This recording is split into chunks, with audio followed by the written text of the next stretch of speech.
දෙවන පරිච්ඡේදය නිශ්ශබ්දතාවේ රහස්. පසුදා උදේසන ආරණ්‍ය අවදි වූයේ කුරුල්ලන්ගේ කිචිබිචි නාදයෙනි.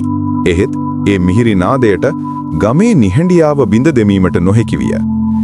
ඇය තානායමින් පිටතට පමින ගමේ තොරතුරු විමසීමේ අටියෙන් කෝපි කඩයක් වෙද ගියාය. එහි සිටි ගැමියන් කිහිප දෙනාම ඇය දෙස බැලුවේ ආගන්තුකයෙකු දෙස බලන විමසිලිමත් බැල්මකිනි. මම කොළඹින් එන මාධ්‍යවේදිනියක්. ආරණ්‍ය තමන්ව හඳුන්වා දුන්නාය. මම ආවේ මේ ගමේ අතුරුදන්වීම් ගැන වාර්තාවක් ලියන්න.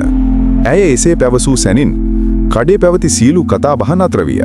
සියල්ලන්ගේම මුහුණුවල වූයේ බියමුසු පෙනුමකි. කිසිවෙකු ඇයට පිළිතුරක් නොදුන් අතර ඔවුන් මුහුණ බලාගත්හ. ඒ ගැන කතා කරලා වැඩක් නෑ නෝනා. කඩේ මුදලාලි පහත් හනින් පැවසුවේය. ඒක අපේ ගමට වැටුණු ශාපයක්. ආරණ්‍ය ඔවුන්ගෙන් තවත් තොරතුරු ලබා ගැනීමට උත්සාහ කළද්ද එය නිෂ්ඵල විය. ඔවුන් සියල්ලෝම මේ මාතෘකාව මගහැරිය.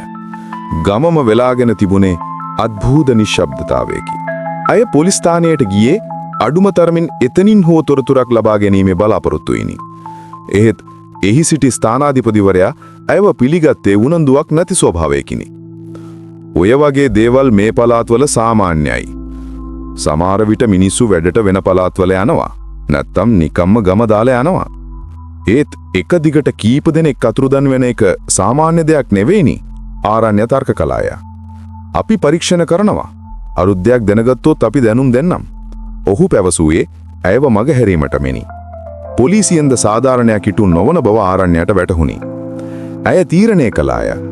අතුරුදන් වූ පළමු පුද්ගලයා වන සෝමපාලගේ නිවසට යාමට. සමහර විට ඔහුගේ පවුලේ අයගෙන් හෝඩුවාවක් ලබාගත හැකි වනු ඇත. සෝමපාලගේ නිවස පිහිටා තිබුණේ ගමෙන් මදක් ඈතින් තේවත්තක් අසලයි. එය කුඩා පැරණි නිවසක් විය. ඇය එහි යන විටතම් සවස් වී තිබුණි. නිවස වටා වූයේ පාළු අඳුරු වටපිටාවකි.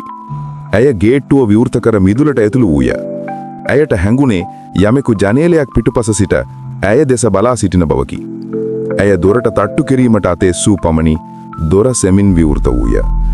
ඇතුළත වූයේ ගුප්ත අඳුරකි. දොර සෙමෙන් විවර වෙද්දී ආරණ්‍යයාගේ සිතට දෙනුනි අමුතුම ගැස්මකි. ඇය මොහොතක් දෙගිඩියාවින් බලා සිට කවුද ඉන්නේ යයි හඬ නෙගුවාය. නමුත් පිළිතුරක් ලෙස ලැබුණේ නිශ්ශබ්දතාවය සහ නිවස තුලින් හමා දූවිලි මිශ්‍ර පරණ වූ සුවඳ පමණි. තම දුරකථනයේ විදුලි පන්දම දල්වාගත් ඇය සෙමින් නිවස තුලට පා තැබුවාය. මුළු නිවසම තිබුණේ අවුල් ජාලාවක් ලෙසය. බිම පුරා දූවිලි තට්ටු බැඳී තිබූ අතර මකුළු දැල් සෑම තැනකම විය. සාලේ තිබූ මේසයක් මත බාගෙට කෑම පිඟානක් වියලී ගොස් තිබුණි. ඒ අසලම විවෘත කර තිබූ පොතක් විය. යමෙකු හදිස්සියම සියල්ල අතහැර දමා ගියාක් මෙන් දර්ශනයක් එහි විය. ආරණ්‍ය නිවසේ කාමර එකින් එක පරීක්ෂා කරමින් ඉදිරියට ගියාය. සෑම දෙයක්ම තිබුණේ කලබලයෙන් අතහැර දමා ගිය ආකාරයටය. ඇයට අවශ්‍ය වූයේ සෝමපාලගේ අතුරුදන් වීමට තුඩු දිය හැකි යම් හෝඩුවාවක් සොයා ගැනීමටය.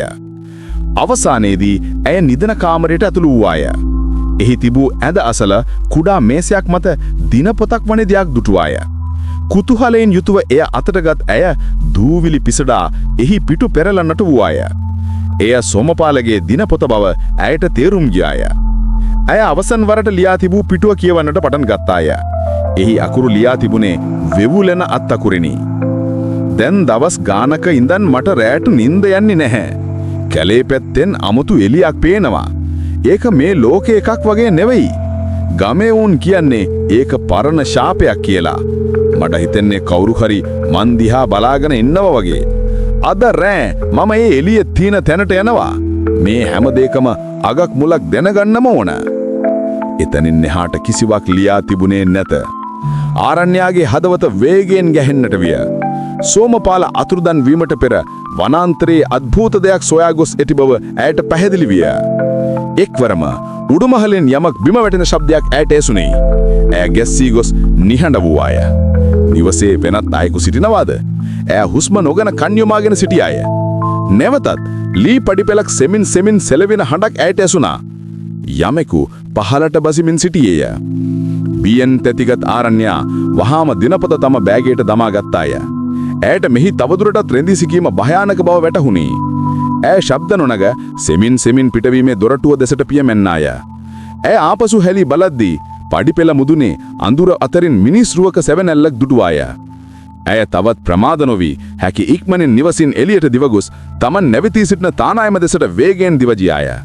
ඇය පිටුපසින් යමෙකු හඹා යන බවක් ඇයට දෙනුනද ඇය ආපසු හැරී බලුවේ නැත. ඇයගේ එකම අරුමුණ වූයේ හැකි ඉක්මනින් ආරක්ෂිත ස්ථානයකට යම පමණි.